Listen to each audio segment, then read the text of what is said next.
Hey guys, welcome back to the Paladins Alliance. I wanted to do a Group C for an EPL video. Group B went very well, very competitive. We didn't have Vitality actually pull through, and a lot of the mistakes that I was talking about earlier or later on in that video came back to bite them, and it definitely seemed like things were worse. I don't know if it was a format thing or if it was a specific event thing, but I definitely want to see more of them. We'll see them at IEM Dallas, but I wanted to jump back to Group C, which is starting tomorrow. And I wanted to just do a little think piece, talk piece video that Thorin and Maui love to do. I don't have any fancy overlay, but this is what I'm going to be bringing forward into this video. Essentially, we have players, X Gambit, Liquid, Godsend, Big, Movistar Riders, and Party Astronauts, as written by HLTV via ranking. And so when I look at this group, I'm thinking of essentially who's getting out. Players obviously will be the primary candidate of getting out first in the group. I don't see them really dropping the ball, especially in group stages.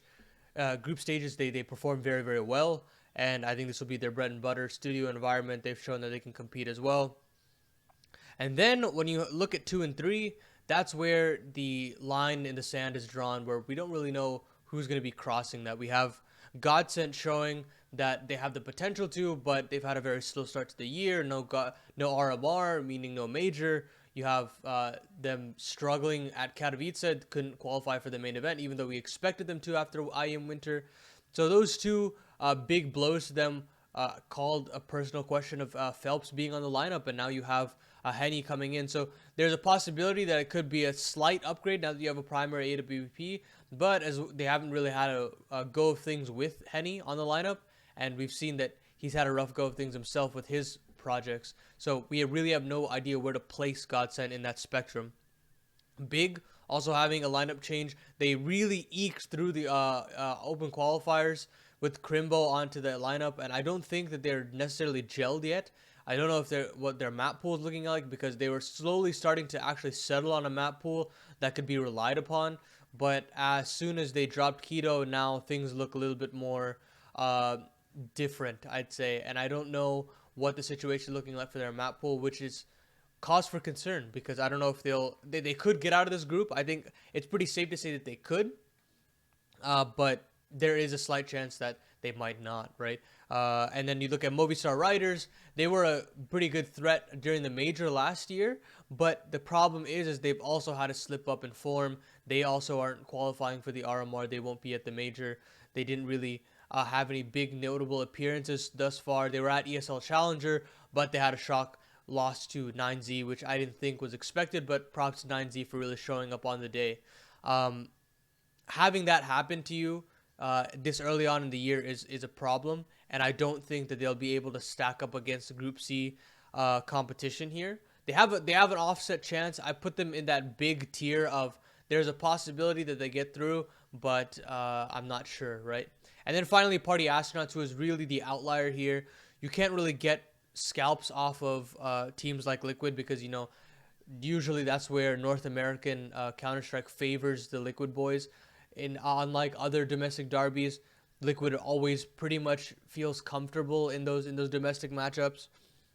And then, I mean, they've really struggled against top 30 opposition, especially European, and not playing with Viz. I believe they're playing with Peter, or PTR, however you want to call it, who's come out of retirement. He hasn't necessarily played too many officials. That's also a big problem, right? So I don't really know where to place Party Astronauts, and I put them pretty much at the bottom tier just because they don't have their full lineup, and they're also just heavy underdogs, even if they did. But, of course, that's enough group overview. I want to talk about the main point of this video. I want to talk about Liquid, right?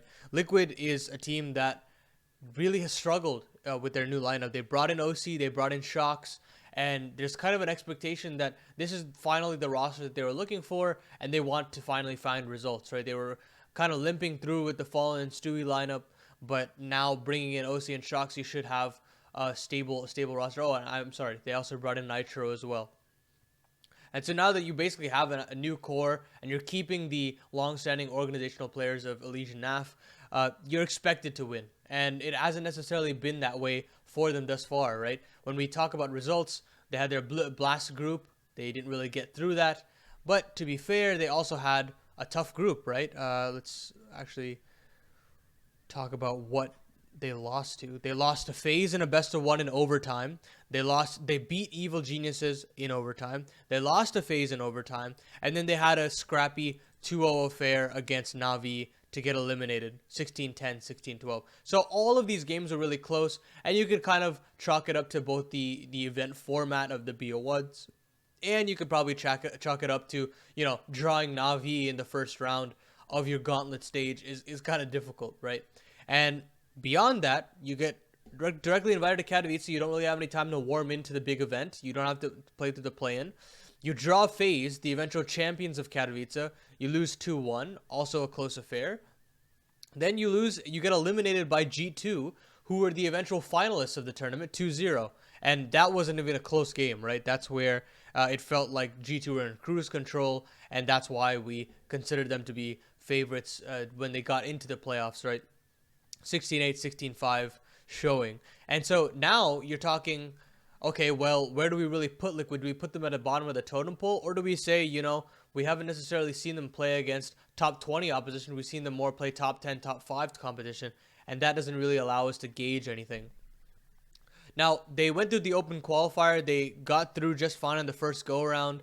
They beat Strife to qualify, actually, the champions of Philadelphia 16, and we saw that they had some big scalps. They took down EG in the open quali in that specific one. And then they beat Team 1 in an overtime affair and then lost to Complexity 16-14 at the last seeding affair. And I don't think that's necessarily something that I would note down, but at this point, you've kind of, through this NA open qualifier, you've seen that they've gelled a little bit more, and now we have to say, okay, it's put up or shut up for ESL Pro League Season 15 Group C, and they have to get through. They have to get through. There isn't any real excuses.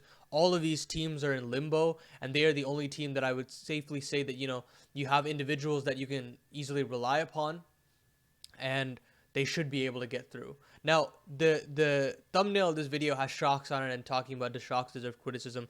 And that's basically the player that I want to talk about in particular. I don't have any demo rounds picked out because I wanted to talk about just specifically what he's bringing to the table and what I think needs work and what Liquid needs work on, and can we dog on Shocks this time around, right? So when I look at Shocks' roles through the number of maps that I've watched, they play a lot of Vertigo, they play a lot of Mirage, and they play a lot of Inferno, less so on the Inferno side. But when they play Mirage and Vertigo, Shoxy is playing now, on the CT side, he's playing more hard anchor roles, so he's playing like B anchor roles on both Vertigo and Mirage, and that doesn't necessarily lend itself to a very easy time in the stats department. You're really playing for the 1 kill, you're playing for the 1.5, and then trying to relay information if there is a B hit. Then switching over to the A side of things, you'll be trying to clutch up, but 90% of the time, it's really hard to retake the A site, especially if you don't have that retake utility. So the stats kind of take a hit on that regard. And then on the T side of things, on Vertigo, he plays B extremity positions. So this is more like a little bit more lurk oriented. And then if they actually do go B, then he's playing hard entry in these roles. And again, hard entries never necessarily have outstanding statistics, right? You genuinely are going for one at best, and if you are having an outstanding play, you go 2 for 1, right? And for that reason, his stats tank there as well. So this is a problem, I'd say, when with the public perception of Shocks, and they're kind of expecting him to do what he did on Vitality, but I'd honestly chalk it up to how Liquid is playing him. Liquid is playing him in a more supportive angle. They're not necessarily putting him in situations to clutch often. And on Mirage, I'd say they let him clutch a little bit more. They're sending him last there. I think there's less entering from him in that regard on the T side. And the CT side of things, B anchoring allows yourself to breathe a little bit more. But I think in some ways, with the way the meta is in Counter-Strike right now, people are very, very up in your face on the B side, and the youngsters really know the angles that the old boys like to play, and they get hard cleared very often. And Shocks has been caught out for that. So with all this in consideration of whether or not his stats are good, which they're not, right? Can we consider Shocks very good on this team as of right now? I still would say no, right? I want to get this out of the way. I want the perception of Shocks to be under a different lens, right? He is a supportive element of this team, and therefore his stats take it. But does he do those supportive roles correctly? I don't think he's done it to the best of his abilities just yet. And we have a couple of things to take note because of it, right? He is playing on his first ever international team, where he was playing French for largely a large amount of his career, right? Which is something that a lot of French players struggle with. We're seeing Vitality right now as a perfect example. Misuta and Zaiwu look like a shadow for themselves because they are playing in an international squad, right? Playing in English. And so for that reason, I think Shocks has a more tougher time, especially playing those harder roles. And then above and beyond that, we also have a problem that he is, for the first time, playing alone as a nationality on this team, right? He is the only Frenchman on this team. That's another big problem. Now, with all those caveats in mind, what is Shocks not able to do well, right? On these B anchoring positions, you usually expect your anchor to go 1-for-1, or at least get damage in, but I'm not necessarily seeing him win too many gunfights, especially on Mirage. He's very exploitable on Mirage, and I'm not really seeing that B anchor heroic situation that I see on other players like Perfecto, for example. Inters can do it very well too. And this is a problem, and it's something that a lot of teams can dog on, and that's why G2 had an absolute stomping, because they could just abuse the B site, push Shocks out of the bomb site, always have the upper hand on him, always have the entry on him. And in that case, the retakes are basically not feasible, and you're going into those man disadvantage situations, and we know how hard it is to retake B, right? So these are all big issues in my eyes on whether or not Shoxy is a good B anchor. And the other problem is I don't necessarily see him have that much value in the entry situations either. And whether or not we're okay with him being comfortable in that position is another thing. Whether Liquid is comfortable in that is another thing. And we haven't necessarily seen Shocks get completely comfortable because the sample size is also quite small, right? So we haven't seen him get settled in that entry role. He's gotten a lot of prep time with this NA Open qualifier, and hopefully he does get a lot of prep time during EPL, because he has a lot of BO3s that he can play around with. So does he deserve criticism? I'd say so, yes. I'd say yes, because I think that he's definitely in a situation where he has a stats hit, but he should still be performing in such a way that he's going 1-for-1. He's going 2-for-1 in some scenarios, but we aren't getting that situation from him. And he's also not clutching the way that I kind of expected him to. That's when I did my roster report cards video, I was expecting him to bring the heat in the clutching department and be that X factor for Liquid, and we haven't had that happen to him yet because of how Liquid is playing him. That's the other thing I wanted to talk about. I think Liquid's playbook is very, very one-dimensional right now. They're very slow out of the gates, and having a caller coming back from another game with Nitro, it's hard to say that they would just have a deep playbook right out of the bat, right? So that's a problem, and that makes Shocks look much worse off than he actually probably is, because you're basically hard relying on him to entry in some situations, and if not, then you're hard expecting him to clutch in some situations if he is coming in last, and if that's not happening, then you lose a round, and so on and so forth.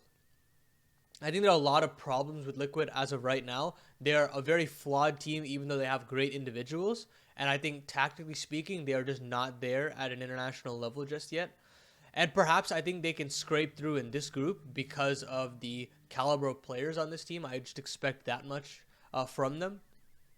But moving forward, let's say they qualify for the playoffs. I don't think they'll go deep in the playoffs because they straight up haven't had enough time to develop themselves in the complexity department, right?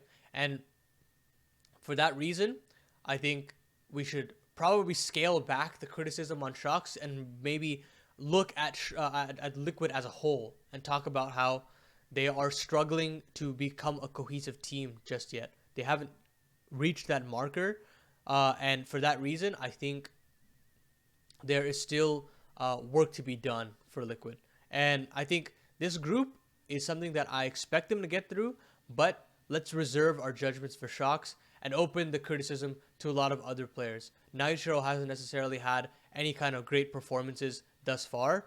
We have OC, who hasn't having as much as impact that he was having on Extra Salt, and we have Allegiant Nafly doing their job, but we still have to see that three player core that needs to output a little bit more in the fragging department. And so, all in all, I have high expectations for Liquid. I'm wearing their jersey after all, here, their Cologne jersey. But I have high expectations for them, and I expect them to get out of the group. And if they don't, it's pretty disappointing, I'd say, because you drew quite an easy group, all things considered. Of all the groups, I think this is the easiest one.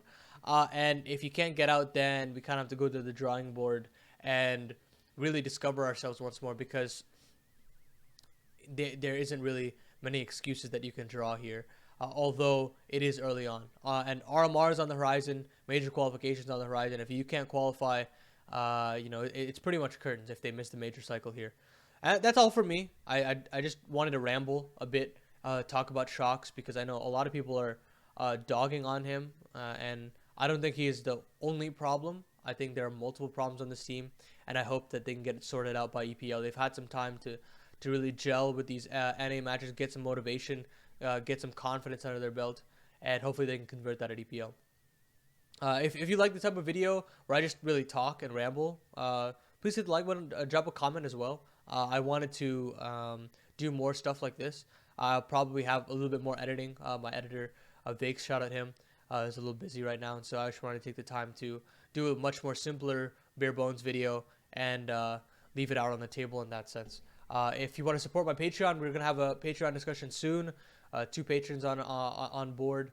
Thank you guys for the support. Patreon.com/Paladins Alliance. I'll put in the link in the description box below. I had a little bit of a scare with my Twitter account, but that's all back to normal. You can follow me at twitter.com/StatPaladin, where I give a little bit of insight and nuance as to what's going on in the scene and just my general thoughts and stuff.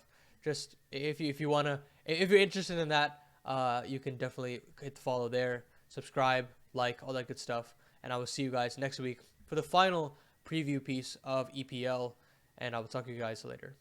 Peace.